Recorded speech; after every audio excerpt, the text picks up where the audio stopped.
I went into this film expecting that their depiction of a mental hospital was going to be exaggerated, with padded walls and straitjackets. It was not. Okay, before we get started, I'm just going to say this film hit me hard. As someone who has actually been in a mental hospital, I can say that this movie is frighteningly accurate. Granted, I was in the juvenile ward and I wasn't court-ordered to go there. I was still in a mental hospital. In case you don't know, the plot of this film follows a man who fakes a mental illness to get out of a prison sentence. However, he learns that he has to be discharged by the head nurse instead of actually having a definitive sentence. So he turns his attention towards escaping.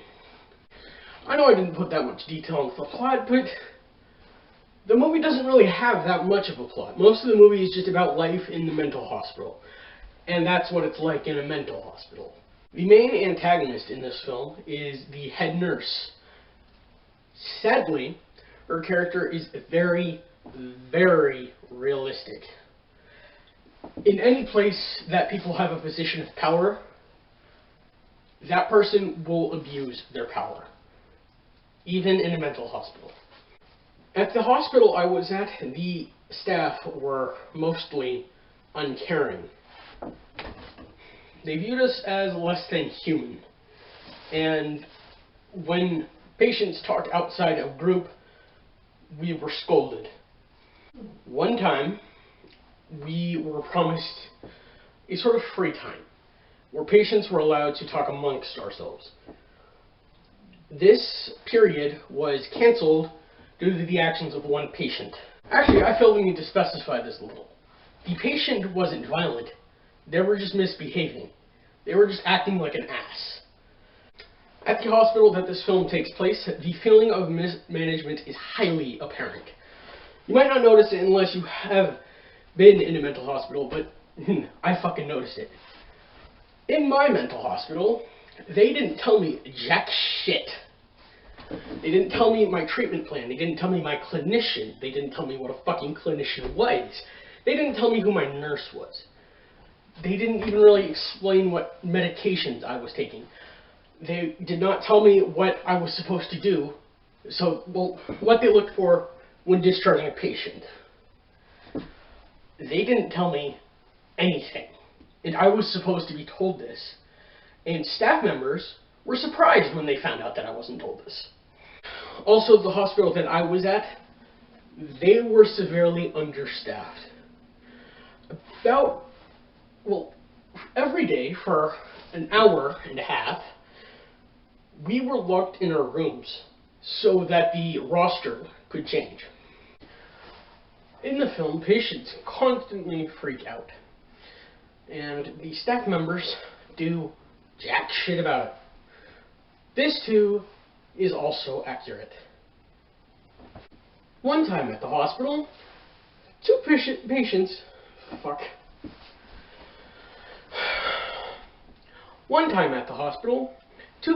started bickering with each other.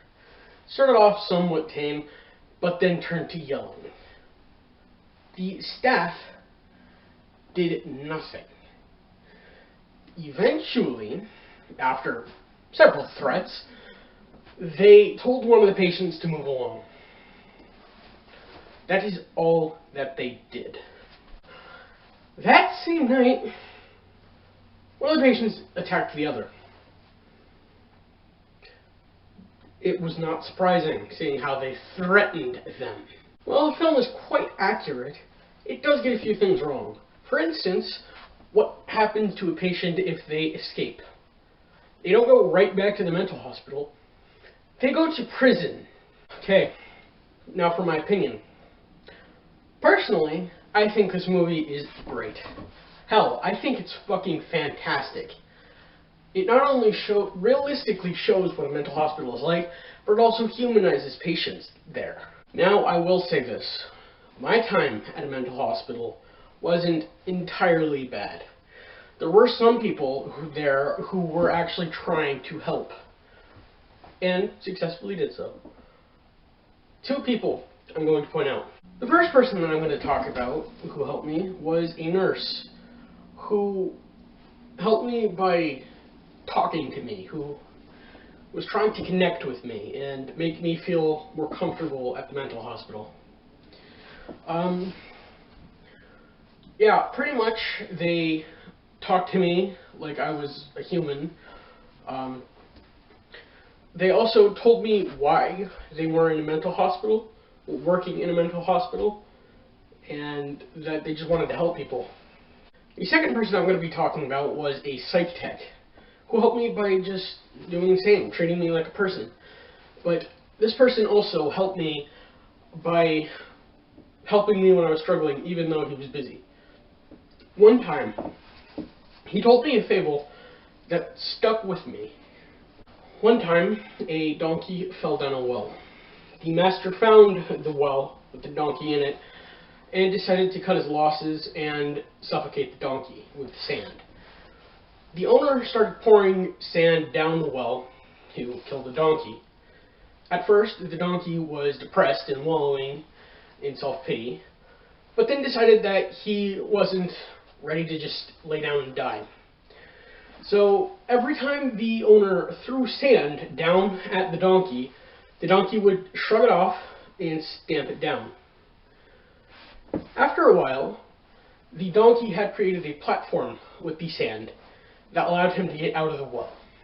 The moral of the story is to not let your trauma bring you down and hold you down, but instead to view your trauma as a positive of how it shaped the way you are today, the person that you became. That just stuck with me.